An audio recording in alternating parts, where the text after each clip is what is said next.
ito ay makakapanayam natin si Attorney Nepomuceno Malaluan ng Right to Know Right Now. Magandang umaga po, sir. Magandang umaga. Yes, sir. Sa gitna po ng issue ng maling paggamit nitong PDAF o Priority Development Assistance Fund, gaano po kahalaga na ma-revive itong calls para po mapasa na itong FOI or Freedom of Information Bill? Well, lalong pinatitingkad nitong huling usapin na ito yung kahalagahan ng Freedom of Information Bill. Dahil kung titingnan natin, hindi sapat yung mga proactive disclosure na ginagawa ng pamahalaan. If you want to go to the bottom of issues like the budget scams na nangyayari, talagang kailangan ng request-based information. At itong panuntunan dito ang nililinaw dito sa panukalang Freedom of Information Bill. Sir, can you please specify, paano po makatutulong itong FOI bill para po hindi magamit sa maling paraan itong PDAF? Well, kung titingnan natin, yung mga information na nilalabas proactively ng gobyerno ay sapat para magbigay ng leads at we are very happy na meron ganitong programa ng proactive disclosure ng financial information, for example, from the Department of Budget and Management. Pero ito mostly ay aggregate data at kahit tingnan halimbawa itong naging COA audit, at saka itong nagiging investigation ng Department of Justice, they have to go through source documents to be able to unearth or verify itong mga detalye ng mga transaksyon at doon mo lang makikita kung may anomalya nga. Hindi mo yan makikita doon sa mga aggregate information na inilalabas ng pamahalaan. That's true, sir. Kasi po, itong sa naging issue ng 10 million PDAF scam, ang naging modus operandi po nitong mga gumamit nito ay ginamit yung NGO. So, paano po magagamit itong FOI para po madiscover yun through the schemes? Well, halimbawa, itong NGOs na ito, you will really have to go through SEC and verify kung talagang existent ba yung mga NGOs na ito. So, already that requires you to go through an agency like the Securities and Exchange Commission. Ganun din yung mga transactions nito. Hindi mo naman by just putting yung how much in PDAF in the aggregate amounts were allocated, for example, to each senator. In fact, alam natin na 70 million per year and 200 million per year for every member of Senate naman. Hindi sapat yung that primary information for us to be able to meron talagang anomalya na nangyari. So, pupunta ka rin sa ahensya, halimbawa sa Department of Agriculture, doon nangyari itong marami sa mga allocations ay idinaan through Department of Agriculture. So, kailangan dyan ng request-based access. At yun nga ang nililinaw dito sa panukalang batas na ito, procedure, saklaw, paano ba humingi ng information na ito. In other words, sir, ang taong bayan ang gagawa ng sarili nilang investigasyon at kailangan po talaga ito kailangan ng skill in investigating, sir. Well, totoo yan dahil nakita din natin dito sa pangyayaring ito yung kakulangan noong government-based accountability mechanisms. This was happening under the noses of Department of Budget and Management, the implementing agency, the legislators who have utilized this PDAF, and even the COA. It took a special audit. Samantalang ito naman ay saklaw ng regular audits at ngayon lang natin natingnan. Ang isa pang tanong kasi ay ang saklaw ng audit ay 2009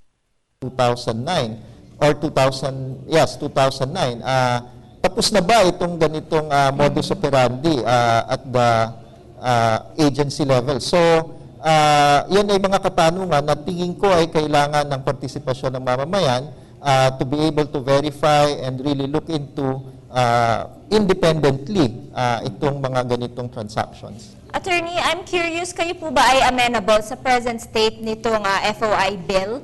Or do you suggest na magkaroon pa po ng revisions? Well, we are happy to note that sa Martes, sa August 27, ay magkakaroon na ng panimulang hearing ang committee ni pinamumunuan ni Senator Grace Poe. At sa mga bills na nakasalang dyan sa committee na yan, ay magkakalapit na yan sapagkat napakatagal ng panahong pinag-uusapan yan. And in fact, yung amended version na isinubmit ng Malacanang also has our support dahil kami naman ay nakipag-ugnayan doon sa study group ng Malacanang. So the changes that they introduced to address the concerns of the President, we have accepted, also made inputs to balance the right to information and the concerns raised by the executive. So, hindi magkakalayo itong mga versions na ito. At ang gusto lang namin ay mapag-usapan ng mabuti at saka ipasa, hindi yung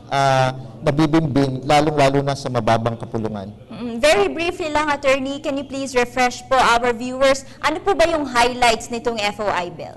Well, itong FOI bill, ito ay nagbibigay ng pagpapalaman pa doon sa karapatan na binigay sa atin sa saligang batas, sa Bill of Rights, na nagbibigay sa atin to the right to information on matters of public concern. At nililinaw dito, unang-una yung saklaw sa pamamagitan ng paglalahad noong mga allowable exceptions. Nililinaw din dito yung standard and uniform procedure na gagamitin ng lahat ng ahensya ng pamahalaan sa paghingi ng information. At nililinaw din dito ang ilang mga acts na can be punishable either administratively or criminally kung violate yung ating karapatan sa information. At iba pang mga aspeto that encourages or enhances the proactive disclosure of information in government agencies. Yes, but as I know, sir, ito pong FOI bill, while meron pong presumption na ang publiko ay pwede nilang bigyan ng impormasyon tungkol sa mga gusto nilang hingin, pwede rin po nilang i-reject yung mga requests for access to information. Well, ang isang salik nitong panukalang batas na ito precisely ay nililinaw kung ano lamang ang valid and legal grounds for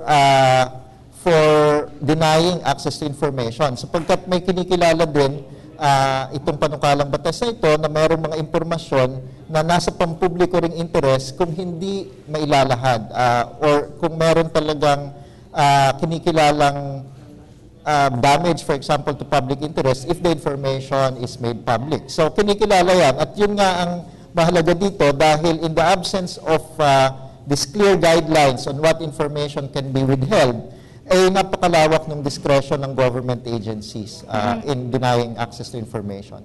Yes, sir. Ito po na nabanggit po ninyo. Sa tingin niyo po ba, masyado po ba itong narrow or malawak? How can this prevent the public po from looking into or getting to the bottom of the important issues? Well, ang sinasabi ko nga, itong exceptions na ito ay already balances legitimate interests of the people's right to information and the other legitimate interests in withholding information. Kagaya halimbawa, kung ang hinihinging impormasyon sa iyo, sa gobyerno ay kung ilalahad ito ay maaaring makasama o makadamage ng, let's say, interests on national defense, national security, and foreign affairs. If it will impair the President's deliberative process, for example. Halimbawa ay ang law enforcement operations ay maaaring ma-hamper. So itong mga listahang ito ay very definite at it properly balances, as I mentioned, the right to information and the concerns on confidentiality of certain. At may safeguards din ang mga mamamayan na hindi maabuso itong exceptions na ito. Yes, at nakasaad din yan doon sa panukalang batas. Yes, Attorney, but then again, despite po sa mga releases nitong ating mga mambabatas na sinusuportahan po nila itong FOI bill, ilang Congress na rin po ang nakaraan na hindi po ito napapasa. How positive are you that this time po, dito sa 16th Congress, mapapasa na po itong FOI bill? Well, we don't go by whether we are optimistic or pessimistic about it, but what we do is we go by benchmarks. At kaya nga nasabi natin na we are happy na uumpisahan ng maaga ni Senator Grace po yung process. But at the same time, kinikilala natin yung mga roadblocks pa rin, lalong-lalo na sa mababang kapulungan. For example, the champions of FOI bill have pushed for membership as well as the officers or the chairmanship and vice chairmanship of the Committee on Public Information in the House at hindi nangyari yan. So it will depend on how the legislative proceed. Isang babantayan natin ay kung anong magiging approach nitong bagong chairman ng Committee on Public Information at the House of Representatives. Okay, maraming salamat po sa lahat ng impormasyong ibinahagi ninyo sa amin ngayong umaga. Attorney Nepomuceno Malaluan ng Right to Know, Right Now.